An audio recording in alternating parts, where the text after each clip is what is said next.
Hello, I'm Bill Bullard with RCAF USA, the voice of the independent cattle producer in the United States of America. Well, 2 years ago, we were feeling a lot like David Allen Coe because we were invited to help write the perfect country and western song. And since we're all familiar with that song, we knew from the outset that we had to say something up front about mama, trains, trucks, and well, you know how the song goes. And you know that none of that is true. And it isn't. But the truth is that 2 years ago, New Jersey Senator Cory Booker asked us to help write the perfect cattle, farmer, and rancher legislation. Legislation to restore competition to the cattle market, to reverse vertical integration in our industry, and to rebalance the scales of market power between the concentrated beef packers and U.S. cattle farmers and ranchers. And we spent months helping to write the cattle market reform title of that bill. And when it was all done, we really liked the contributions we made. But ultimately, we could not support the bill because other drafters insisted on including provisions that were contrary to the interests of our members. So that bill went nowhere. But hidden deep within that bill was the perfect country and western song. Well, I meant to say the perfect cattle market reform bill. And well, we were disappointed for sure. But we decided to pitch pieces of the cattle market reforms to members of Congress to see if they would be interested in introducing some of them as standalone measures. And we had two successes. We successfully encouraged introduction of the piece requiring packers to purchase at least 50% of their cattle from the competitive cash market. And that, of course, is Senate Bill 949. And we encouraged the introduction of the piece that restores mandatory country of origin labeling for beef. And that's Senate Bill 2716. But the powerful beef packing lobby that wields excessive influence over the leaders of the U.S. Senate Agriculture Committee made certain Senate Bill 949 would not be timely presented for a vote. And instead, they demanded a compromise. But it wasn't actually a compromise. It was an evisceration. And when it was all over, the 5014 bill looked like it had been drugged for miles through the sagebrush. And there's hardly a spark of life left in it.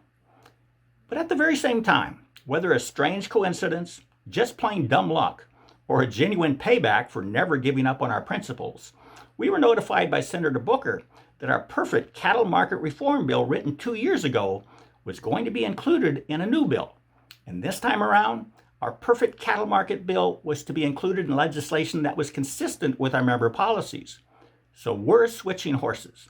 The new legislation won't be introduced until after Thanksgiving.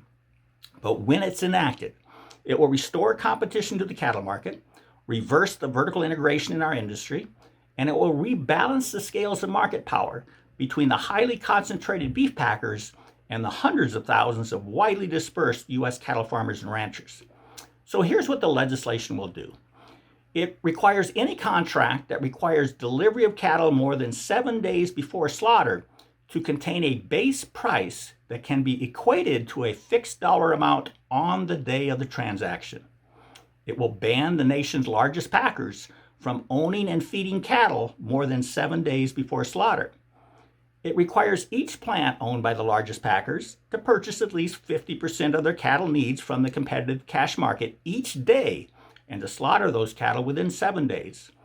And it prohibits any conduct by the packers that adversely affects competition, regardless of any business justification claimed by the packers. And it clarifies that a showing of harm to competition is not necessary for producers to protect themselves from anti-competitive conduct of the packers.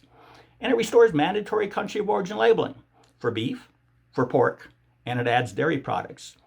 And importantly, it empowers producers to defend the competitiveness of their own industry by authorizing the recovery of attorney fees in successful cases filed under the Packers and Stockyards Act. So this is the near perfect country and western song for the cattle industry. It's the long-awaited silver bullet. And tucking our market reform package into a bigger bill, supported by many non-cattle groups, and having it sponsored by an urban senator, instantly expands the support base for our cattle market reforms, expands them well beyond the cattle industry and cattle states.